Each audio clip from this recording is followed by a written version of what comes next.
बिस्मिल्लाहिर्रहमानिर्रहीम। आज हम चैप्टर 4 का एक्सरसाइज 4.3 पढ़ते हैं जिसमें केस 3 है। तो हमने इस तरह के प्रेक्षण को जिसके डिनोमिनेटर में क्वाड्रेटिक फैक्टर है कैसे रिजॉल्व कर सकते हैं। तो 4.3 में टोटल 6 क्वेश्चन है, सारे एक ही मेथड के हैं। हम इनमें से छठा क्वेश्चन हल करेंगे। इसे अगर हम देखें ये प्रॉपर फ्रैक्शन है। क्यों ऊपर वाले पॉलिनोमियल का डिग्री 2 और नीचे वाले को अगर ज़रब करेंगे तो ये 3। और इस एक्सरसाइज में सारे के सारे प्रॉपर फ्रैक्शन है और सारे एक जैसे सवाल आते हैं। तो हम इसे रिजॉल्व करेंगे into partial fraction. Resolve into partial fraction. ऊपर x square plus 5x minus 7 ये इसी तरह x माइनस 1 और यहाँ पर एक्स स्क्वायर माइनस 3। टोटल दो फैक्टर्स है तो हम दो फ्रैक्शन बनाते हैं। एक के नीचे हम x माइनस 1, दूसरे के नीचे एक्स स्क्वायर माइनस 3। यहाँ पर लीनियर फैक्टर या लीनियर रिपीटिंग का जो ऊपर वाला स्ट्रक्चर है सिंपल कांस्टेंट डाला जाता है, लेकिन क्वाड्रेटिक का हमेशा दो टर्म ऊपर लिखे जाते हैं। एक वेरिएबल टर्म जो किसी कांस्टेंट b का मल्टीपल होगा, फिर प्लस इसमें हम एक कांस्टेंट जमा करते हैं। यानी क्वाड्रेटिक फैक्टर का ऊपर वाला स्ट्रक्चर कुछ यूँ बनता है।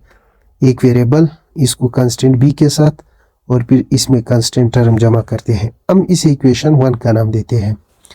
अब इन दोनों का एलसीएम लेने से हमें मिल जाता है x माइनस 1 और यहाँ पर एक्स स्क्वायर माइनस 3।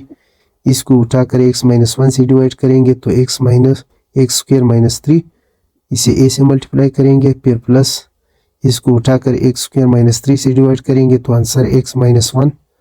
हम इसको bx प्लस c से मल्टीप्लाई करेंगे। यहाँ पर ये दो टर्म है तो इसको ब्रैकेट में बंद करेंगे। अब हमने इसके दोनों अतराफ को, इस इक्वेशन के दोनों अतराफ को x माइनस 1 होल स्क्वायर से मल्टीप्लाई करना है। Multiply by x minus 1 into x square minus 3। तो ये जब हम इधर मल्टीप्लाई करेंगे ये कैंसिल हो जाता है, और अगर इधर मल्टीप्लाई करेंगे तो ऊपर वाला रह जाता है, नीचे वाला cancel. X square plus 5x minus 7, यहाँ पर x square minus 3 into a और यहाँ पर x minus 1 into bx plus c। जैसे फ्रैक्शन ख़त्म हो जाती है इसे हम 2 का नाम देते हैं। अब देखिए यहाँ पर सिर्फ एक लीनियर फैक्टर मौजूद है तो हम सिर्फ और सिर्फ लीनियर फैक्टर को 0 के बराबर पुट कर सकते हैं। Put x minus 1 is equal to 0। तो यहाँ से हमें x की वैल्यू 1 मिल जाती है। इसको हमने इक्वेशन 2 में पुट करना है। तो यहाँ पर 1 का स्क्वायर प्लस 5 इंटू 1 माइनस 7, यहाँ पर 1 का स्क्वायर माइनस 3 इंटू a और ये टर्म जो है ये 0 हो जाता है। 1 रखने से ये 1 माइनस 1 0, इन सब के साथ मल्टीप्लाई होकर ये 0 आ जाता है। यहाँ पर ये 1 स्क्वायर, ये 5, ये 6 को हम इसे निकाल देते हैं तो ये माइनस 1। यहाँ पर हमें माइनस 2 मिलेगी। माइनस 2 को लाकर माइनस 1 से डिवाइड करेंगे तो a की वैल्यू जो है 1/2 आ गई। अब दो कांस्टेंट की जो वैल्यू है वो बाकी है b और c।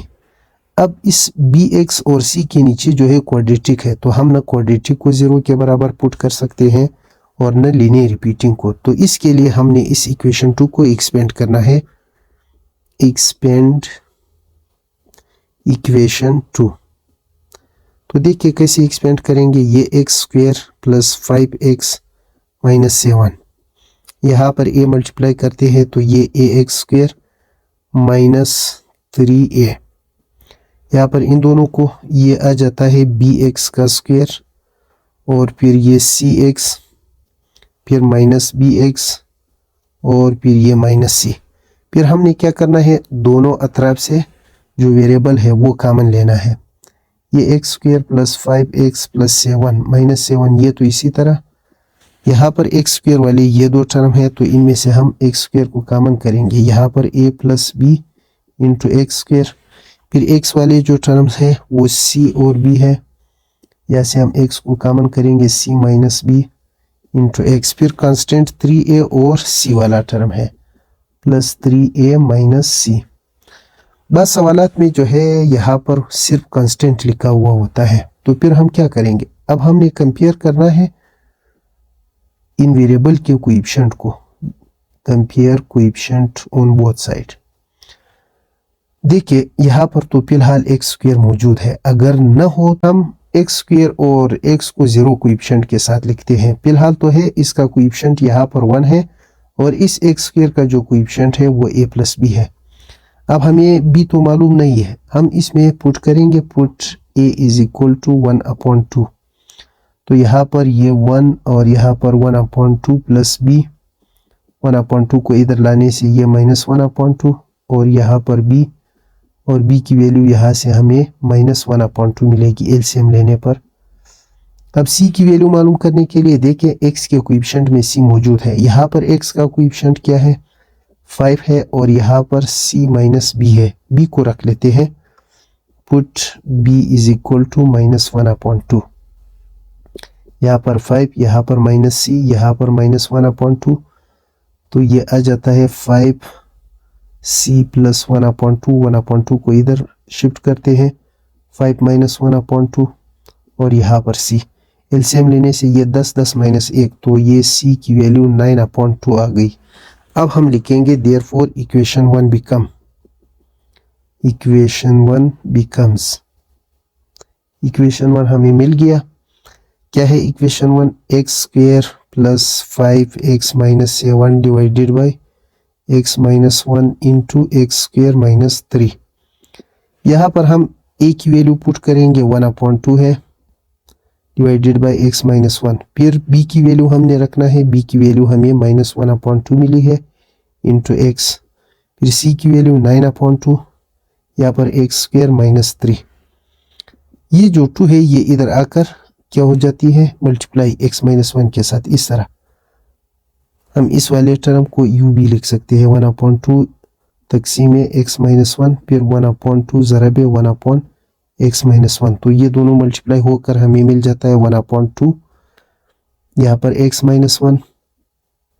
फिर ऊपर वालों का हमने एलसीएम लेना है, एलसीएम लेने से इनका एलसीएम 2 से डिवाइड 1 x के साथ, और फिर यहाँ पर 2 से डिवाइड 1 9 के साथ, divided by x square minus 3। फिर हमने मजीद इसको 1/2 यहाँ पर x - 1, एक तो ये है कि यहाँ से माइनस कॉमन करके इस प्लस के साथ मल्टीप्लाई करेंगे, यहाँ पर ऊपर x - 9 आ जाता है, ये 2 जो है इसके साथ मल्टीप्लाई होगी, तो ये 2x² माइनस 3। ये है, हमने इस फ्रैक्शन को रिजॉल्व कर दिया जिसके डिनोमिनेटर में क्वाड्रेटिक फैक्टर थे।